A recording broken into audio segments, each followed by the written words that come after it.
እግዚአብሔርን ይፈራው ነበር።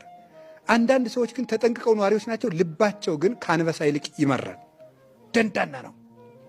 ከአንደበታቸው የሚወጣው ቃል ድንግጥ ያደርገኛል። እኔ እገሌ ሞተ ሲባል አሽሮታል እንኳን ደፋው ሲል ልቤ ስንጥቅ ይላል። እውነቴን የምነግራቸው አይባልም እንደዚህ።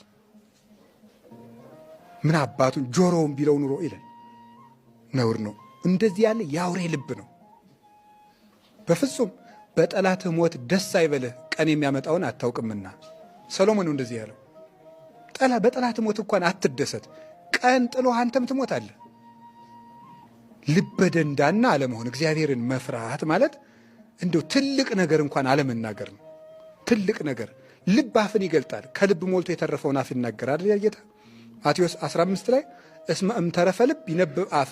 ከልብ ሞልቶ የተረፈውን ማን ይናገረዋል? አፍ ይናገረዋል።